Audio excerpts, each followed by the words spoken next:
दोस्तों, मैं नासिर महमूद गुजर, मरकज़ी कन्वीनर ऑल पाकिस्तान गुजर एसोसिएशन। दोस्तों, मेरे चैनल को लाइक करें, सब्सक्राइब करें, शेयर करें और कमेंट सही करें। मेरे अज़ीम हमवतनों, मेरी आज की गुफ्तगू का मौजू 8 फरवरी 2024 वाले इलेक्शन है, जिसके नतीजा में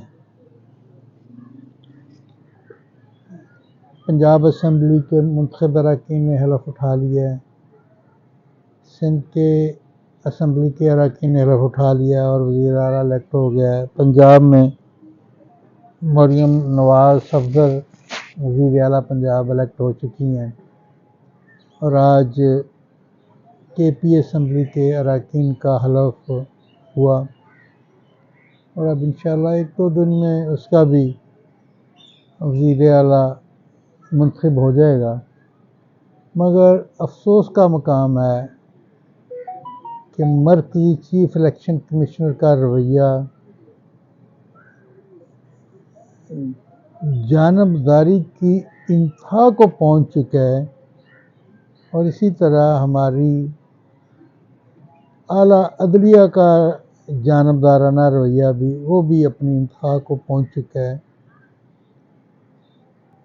कि वो आइन के किसी शिक को मानने के लिए तैयार नहीं कि PTI से निशान छीना। अब वो सुन्नी तहरीक में गए और वहाँ उनके बयान अल्फी जमा हो गए इलेक्शन कमीशन में और मरकज़ी चीफ इलेक्शन कमिश्नर अपने चहतों के ज़रिए वहाँ एप्लीकेशनें दिलवा के तो हेयरिंग कर रहा है और चहते ये कह रहे हैं जी कि ये सीटें हमें बग़ैर इलेक्शन जीते दे दें और उनकी हेयरिंग हो रही है। ये जानबदारी की किस इंतहा को पहुँचेगा मरकज़ी चीफ इलेक्शन कमिश्नर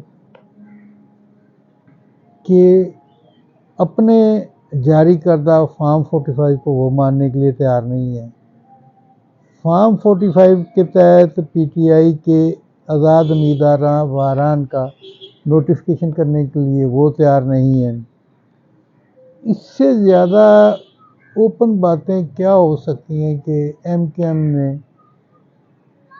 तस्लीम कर लिया है कि पीपल्स पार्टी और मुस्लिम लीग नून की लीडरशिप ने मुलाकातों में कहा जी कि हम तो कोई 50% हारे हैं, कोई 60% हारे हैं, आप तो 100% हारे हैं।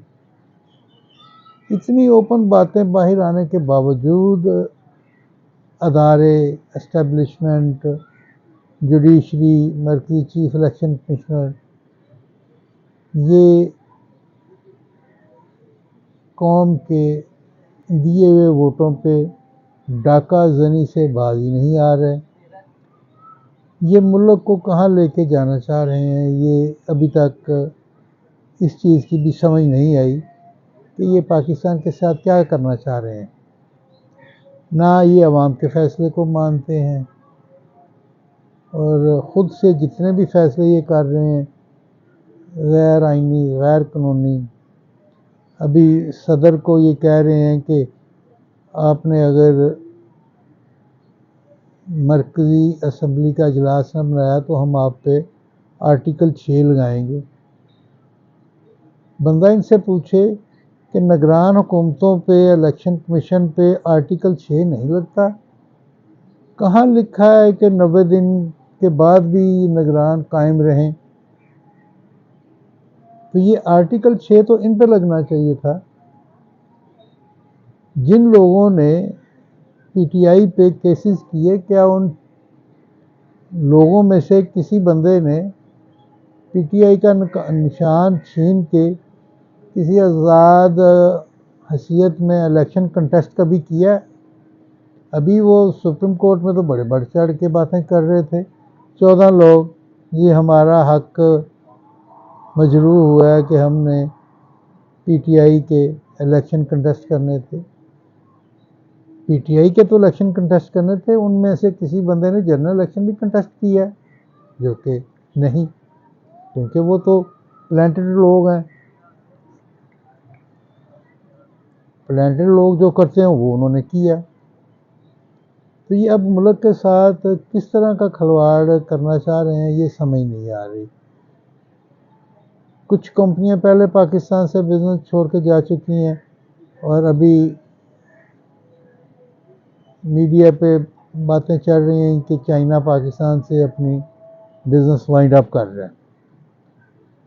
तो अकल के अंदो पाकिस्तान की जो इंडस्ट्री छोटी मोटी चलती है, इसका रॉ मटेरियल चाइना से आता है तो ये इंडस्ट्री चलती है। कोई भी इंडस्ट्री है, चाहे रबर इंडस्ट्री है, चाहे टेक्सटाइल इंडस्ट्री है, चाहे स्टिचिंग इंडस्ट्री है, चाहे किसी भी किस्म की इंडस्ट्री है, वो चाइना के रॉ मटेरियल से चलती है। अगर चाइना से रॉ मटेरियल आपको मिलना बंद हो गया तो ये इंडस्ट्री जो चल भी रही है ये भी बंद हो जाएगी, क्योंकि यूरोपियन रॉ मटेरियल इतना महंगा है कि वो फिजिबल ही नहीं रहेगा। ना आपकी फार्मास्यूटिकल इंडस्ट्री का रॉ मटेरियल आपका सूट करेगा, ना आपकी टेक्सटाइल इंडस्ट्री का सूट करेगा, ना आपका कोई भी इंडस्ट्री, किसी भी किस्म की इंडस्ट्री है उसका टोटल रॉ मटेरियल चाइना से इंपोर्ट होता है।